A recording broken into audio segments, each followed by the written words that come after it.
Let's jump into the Sunday slate. We got 3 games. We got the Ravens and the Bengals. We got the Giants and the Vikings. And then we got the Buffalo Bills and the Miami Dolphins. So who do you like for stacks on this one? So I'm definitely stacking this Giants Vikings game, obviously, and I think one of my favorite stacks would probably be Daniel Jones, Darius Slayton, and send it back with Dalvin Cook. We're all over Daniel Jones a few weeks ago. He threw for 334 yards and ran for 34. And Slayton, he had a fairly quiet game compared to Richie James and Isaiah Hodgins, but he still caught 4 passes for 79 yards. I think he has the higher ceiling of the three still. So that's why I like taking him in tournaments, stacking him with Daniel Jones. And then, again, sending it back with Dalvin Cook. I think Cook could be in for a monster game. It looks like Leonard Williams missed last week due to his neck injury. It could have been they just wanted to rest him. Yeah. Because it was a meaningless game anyway. But if he were to be out, I'm going to like Cook even more. But either way, this is one of my favorite stacks. And then on the other side, just go with Kirk Cousins. You can use Justin Jefferson there, TJ Hawkinson, and then send it back with Saquon Barkley. Just Cousins is way too cheap this week. He's 5,900. And obviously because of his horrific defense, he kind of has to throw to keep him in the game. So love stacking the Vikings passing attack and run it back with Saquon Barkley, who got a week off last week, should be fresh here, should have just a massive game in terms of usage, and his receiving usage has gone up a ton in the past few weeks, and he could thrive against a zone-heavy defense in the Vikings. So I like stacking this game a ton. I think unfortunately, it could be popular because this is one of the higher totals. It's indoors in January. So despite it being pretty popular, I do think this is the way to go. Yeah, I like Daniel Jones. I mean, stacked with really anybody. I think you could go Jones with Bellinger, who didn't really do much last game. I like Jones, Hodgins, and James again. I think those guys, they've kind of emerged as his guys of late, like Slayton as well. But I think Saquon and the Giants defense is interesting because this Giant team has won half of their games as underdogs this year. So, a lot of people are going to kind of probably look at the Vikings as well in terms of rostership. And I think, if the Giants kind of play one of those games where they're controlling the ball and just kind of not really letting the Vikings get a ton of possessions, that defense could come up big too. They get a couple of turnovers. So like that stack. And kind of a contrarian one, J.K. Dobbins and the Ravens defense. You look at, okay, well, this is a division game. I don't think the Dolphins, when you look at underdogs having a chance, I don't think the Dolphins have as much. Obviously, the Giants do, but the Ravens have somewhat of a shot of winning this game. And I think the way they'd have to do it is they'd have to limit the Bengals' possessions. And so I think a lot of people are going to, roster Jamar Chase, obviously, and Joe Burrow, those guys. So you go with Dobbins, Ravens defense, you're getting a guy who was, leading the NFL in rushing over the last month. And then a Ravens defense that would obviously have to make some plays. It's correlated, to kind of keep the Bengals at bay here. And Joe Burrow, he can take some sacks at times. So, and it should be a physical game. I mean, either way, there's a lot of bad blood here now. So I think that's an interesting kind of super contrarian one. Dobbins, Ravens D. All right. What about dart throws? Do you like? Yeah, so I'm sort of piggybacking your Dobbins call here. I think that's a great call because Gus Edwards, he's in the concussion protocol, and this season that's certainly meant that typically they miss the next game. So I'm assuming Gus Edwards misses here. And Drake had the big game last week. He had 16 carries for 6 yards, a touchdown, 2 catches for 19 yards. Obviously, he's going to take a backseat to J.K. Dobbins this week on early downs. So I like your contrarian call for GPPs. Certainly, stacking Dobbins with the Ravens defense makes sense. But the more likely outcome is, the Ravens are playing catch up here. They're 6-point underdogs. So I think Drake will certainly take over, the passing down role. He ran around on 65% of Anthony Brown's dropbacks last week. So in a game where it could be a trailing game script, where Lamar Jackson might not opt to scramble as much, he is dealing with that knee injury. Maybe he checks down to Drake a bit more. So I think Drake's in play at 4,300 on a 3-game slate. I think he makes a ton of sense. And then for wide receiver, I do like a Ravens wide receiver and Demarcus Robinson. They cut Deshaun Jackson, so they're rolling with Demarcus Robinson, Sammy Watkins, James Prochet, and Tylan Wallace. So Robinson's their clear number 1 wide receiver, so I do like him in a trailing game script at 3,500. to say the least. And then another guy that you mentioned you were low on in the other pod, and I do agree with that. It's Isaiah McKenzie. But he's 3,400, and he's coming off that quiet game where he caught 2 balls for 19 yards, but he did at least return to his 72% routes run rate. And a lot of that had to do with just they chose to elevate John Brown over Cole Beasley, and they limited rookie Khalil Shakir last week. And as you mentioned, I think they could do that again here in a playoff game. Plus, the offense as a whole sort of took a hit from Nyheim Hines returning 2 kickoffs for a touchdown. And that's a lot of yards that the Bills offense didn't have to get and, put them in a positive game script. So I think a lot of factors led to McKenzie having a quiet game last week, but the playing time was there, so he could bounce back with a big game here at really cheap price at 3,400. And last but not least, at tight end, I think we have 2 good tight ends in this $3,100, $3,000 range. The first is Hayden Hurst. He just sticks out like a sore thumb at this price. He could be pretty popular as a result. So I think a pivot would be Daniel Bellinger at 3K. We both love him because he has the underlying usage. Even though the production hasn't been there, he has a chance to catch 4 or 5 balls here. So I think Bellinger is a sneaky pivot at 3K this week. Yeah, love Bellinger as well. I think he's a guy like a tight end. Like he's just as much in play as any of those other guys.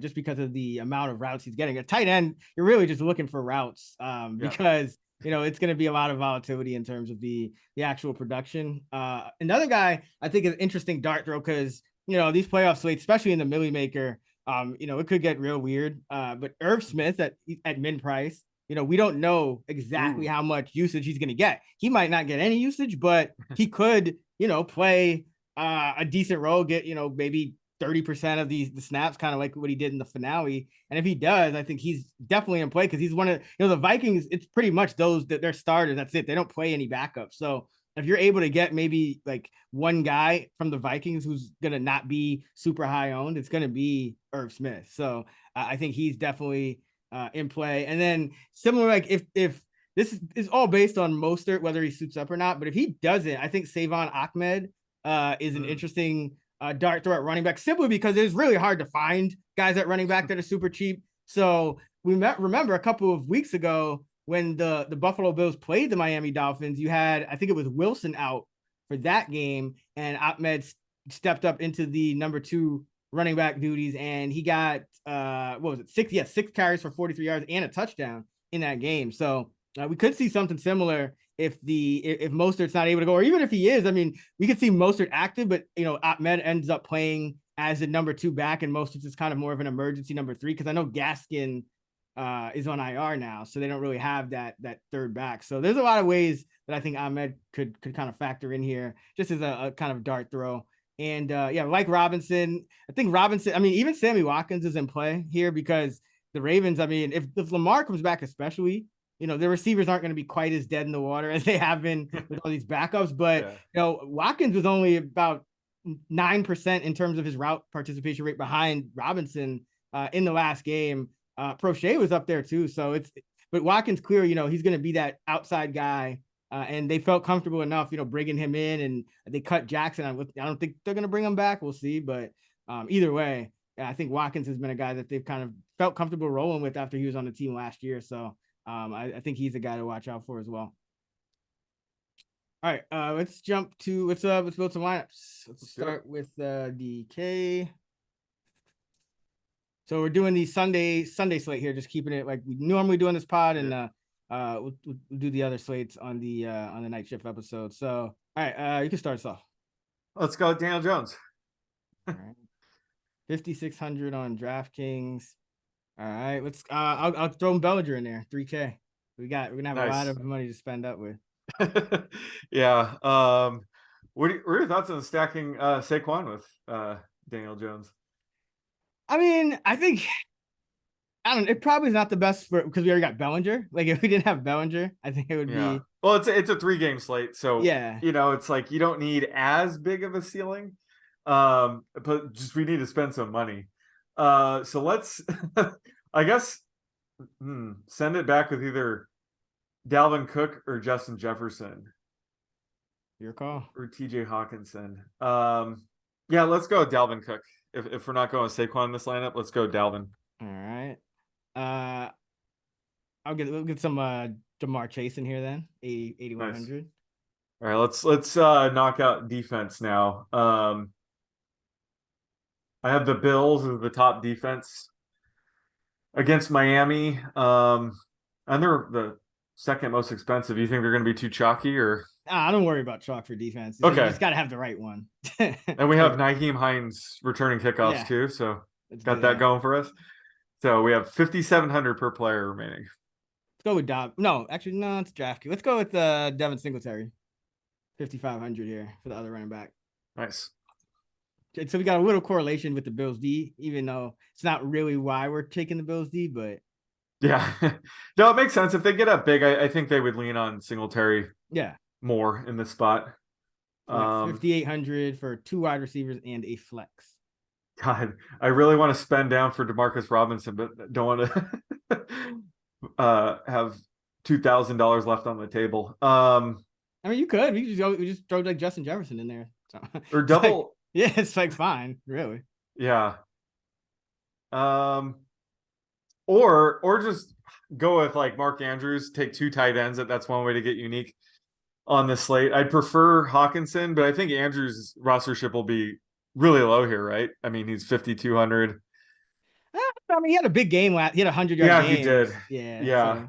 I mean, I'm fine with Robinson because we could just spend up. Like, okay, yeah. If you see some guys you like, go for it. So yeah. I do. Justin Jefferson. $7K per player. Yeah, go for it. Yeah, so we got Justin. So I'll put Jefferson in. So that's 8,600. So that means you got 5,300 for the flex. So yeah, it's perfect. Perfect. All right, so still go Andrews. Yeah, I just think having Bellinger and Andrews, that's gonna make our lineup pretty unique. Okay. But let me just double check. So at wide receiver, no one really. Gabe oh Davis. Wow, yeah, 4,900. Wow, I spoke too soon. No, I just didn't see anybody in that range. But yeah, Gabe Davis is certainly in play. But we have Singletary in the Bills defense. But they could just take a big you're gonna need more than Gabe. Yeah. And then running back. Definitely no one. Samaje Perine? So yeah, it's either Gabe Davis or Mark Andrews. I like both plays. We already have Demarcus Robinson. So yeah, let's go with Gabe Davis. All right. Yeah, I mean he steps up in the playoffs. That's right. Hell yeah, exactly. So we got Daniel Jones at quarterback, 5,600. Dalvin Cook and Singletary are the running backs, 7,100 and 5,500 respectively. Jamar Chase at wide receiver, 8,100. Justin Jefferson, 8,600, and then Demarcus Robinson at 3,500. Bellinger, the tight end. So we got the Jones Bellinger, banking on him getting like 2 touchdowns here, 3K. No, Bellinger is absolutely the key in this lineup. Yeah, and then we got Gabe Davis, 4,900 at wide receiver, technically in the flex, and we have the Bills D at 3,300, 400 left on the table, so pretty good. All right, I'll start it off here. Let's go Kirk Cousins, 7,500. Nice, pretty cheap price for him. All right, we'll have like a reverse lineup here. So right. I'm gonna spend up to get Saquon Barkley here. All right. So I'll go with. Well, we got to go Jefferson again, just to get. If we got Cousins, we got to go Jefferson. Oh yeah, I think we could do a double stack here for sure. Let's see. Let's spend out. We're on a spending spree right now. I know. Oh God. Let's damn. Yeah, Jeff Wilson's a Fanduel guy. Yeah. Let's go with him. Yeah, 6K. That's a good price. He's popping, and I'm projecting Mostert to play. Limited role, but that I'm assuming his projection will probably only go up from here. All right, for defense, let's go with the Ravens, 3,600. Oh, nice. Okay, so no Bengals the rest of the way. Got it. I mean, because they would have. Oh, yeah, that's true. Like a pick six, and they would have to. Six. Yeah. In a 3-game slate, especially, you can't really worry about I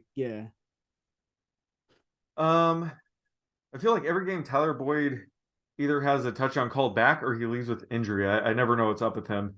Can't go with him. You went with Jamar Chase in the other team. T. Higgins only 7,600 here. Yeah. He is more of a FanDuel guy anyway, so let's go with him. All right. He took a scary hit last week too, but he bounced back up and he almost caught a touchdown on the next play. So, but it was good to see him get back in there. So we have 5,800 per player. I'll go Dawson Knox at 56. That's a FanDuel kind of touchdown, touchdown or bust kind of dude. Yeah, so that leaves us 59.50 for a wide receiver and a flex. All right. Gabe Davis is super cheap on FanDuel. Man, KJ Osborne's a little bit pricey.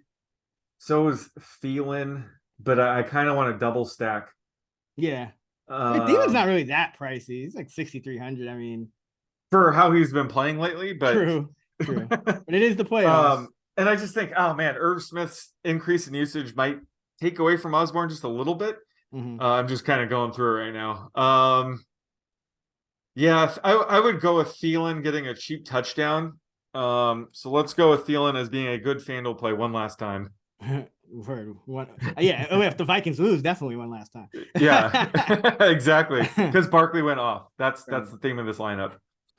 Who's the Ravens kick returner? It's Justice Hill and your boy Prochet. Yeah. God, can't play either, but a double dip with the defense or something. God, we really put ourselves in a pickle. Is there a player we can give you some salary cap relief? Like, what if I went Osborne instead of Thielen? What if he had an extra $300? Is that gonna make a difference? Or $200? Probably. So 50. Well, yeah, because then we could go Slayton. There you go. Okay, so yeah, stick with that game. So let's go with KJ. Okay. Instead, actually, I like him better. And then Slayton would give us. But that would give us nothing left on the table. Uh-oh. Or I mean, or you could just go Slayton. Wait, if you wanted to go Slayton? But yeah, we could do that. Yes. And then exactly. Then you get free reign, 6,100 for your flex. Be hilarious if you still end up taking. But no. So I'll go Tyler Boyd here. So we get two. Oh, okay. We'll have two Bengals. But just hope that Cousins out does Burrow. Yeah. Because we still have Jefferson.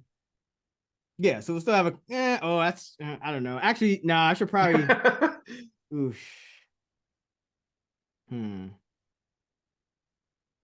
Or you know what? I can go Hurst at tight end instead of Knox, and then I can go. There you go. I can go Dobbins at running back, so we'd still have 0, but at least it would give us like a correlation. Yeah, that makes more sense. Okay. All right, so we got Cousins 7,500, Barkley, Cousins at quarterback 7,500, Barkley at running back 8,800 with Jeff Wilson at 6K, wide receivers Jefferson at 9K, T Higgins 7,600, Slayton 5,800, Hayden Hurst at tight end at 5,100, J.K. Dobbins at running back at 6,600 with the Ravens D at 36. All right. That is going to do it for our Wild Card Weekend Fantasy Flex Podcast Fantasy Preview episode. Be sure to check out our player projections episode out right now over on the Action Network podcast channel, and we'll do the night shift. We'll break down the rest of the slates that'll be out in a couple of days, and you can find all of our player projections up to date at actionnetwork.com, and all of our DFS tools and models at fantasylabs.com. You can find Sean on Twitter at @_oddsmaker and me at Chris Raybon, and you can find us at those same handles on the free award-winning Action Network app. Until next time, let's get this money.